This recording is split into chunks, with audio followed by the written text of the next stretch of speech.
దేశంలో రాష్ట్రంలో గత 40 సంవత్సరాలుగా మరి అనేక డిమాండ్ల మీద బీసీలుగా బీసీ సంఘాలుగా మరి ఉద్యమాలు చేస్తున్నప్పటికీ మా యొక్క ఏ ఒక్క డిమాండు రాష్ట్ర ప్రభుత్వం కావచ్చు కేంద్ర ప్రభుత్వం కావచ్చు పరిష్కరించిన పాపాన పోలి మా డిమాండ్లలో ప్రధాన డిమాండ్ అయినటువంటి ఎస్సీ ఎస్టీ అట్రాసిటీ చట్టంలాగే బీసీల సామాజిక రక్షణ భద్రతకై బీసీ యాక్ట్ ఏర్పాటు చేయాలని చెప్పి మరి ఈ రాష్ట్రంలో ఈ దేశంలో అనేక సంవత్సరాలుగా ఉద్యమాలు చేస్తున్నప్పటికీ మరి దేశాన్ని అత్యధిక సంవత్సరాలు పాలించిన గత ప్రభుత్వాలు కావచ్చు ఇప్పుడు అధికారంలో ఉంటున్నటువంటి బీజేపీ కావచ్చు అలాగే ఈ రాష్ట్రంలో గతంలో అధికారంలో ఉన్న ప్రభుత్వాలు కావచ్చు ఇప్పుడు అధికారంలో ఉన్న కాంగ్రెస్ ప్రభుత్వం కావచ్చు మరి మా ప్రధాన డిమాండ్ పరిష్కరించకపోవడం అంటే ఇది బీసీలపై మరి వివక్ష కాదా అని చెప్పి అడుగుతూ ఉన్నాం.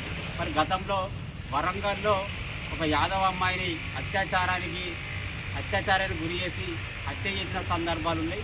మొన్నటికి మొన్న నాగర్ కర్నూలులో మరి కుమ్మెర జాతరలో రజక కుటుంబంపై జరిగిన దాడి కావచ్చు, ఆ దాడిలో 2 నెలల పాప మృతి చెందడం కావచ్చు, ఇలాంటి సంఘటనలు ఈ రాష్ట్రంలో దేశంలో అనేక సంఘటనలు జరిగినటువంటి సందర్భాలు ఉన్నాయి.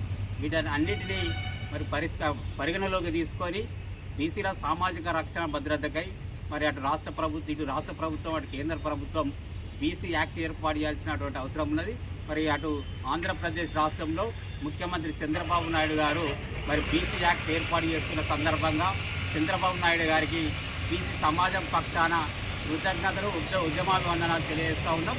అలాగే చంద్రబాబు నాయుడు గారికి మరి బీసీ సమాజం పక్షాన కృతజ్ఞతలు ఉద్యమాభివందనాలు తెలియజేస్తూ అలాగే ఈ రాష్ట్రంలో మరి 56% ఉన్న బీసీలను దృష్టిలో పెట్టుకొని బీసీల రక్షణ భద్రతకై బీసీ యాక్ట్ ఏర్పాటు చేసినప్పుడు మాత్రమే మరి బీసీలకు రక్షణ కలుగుతుందని చెప్పి భావిస్తూ ఉన్నాం. మరి ఈ అంశాన్ని ఇటు రాష్ట్ర ప్రభుత్వం అటు కేంద్ర ప్రభుత్వం దృష్టిలో పెట్టుకొని బీసీలకు మరి బీసీ యాక్ట్ ఏర్పాటు చేయాలని చెప్పి 2 ప్రభుత్వాలను విజ్ఞప్తి చేస్తూ అలాగే డిమాండ్ కూడా చేస్తూ ఉన్నాం.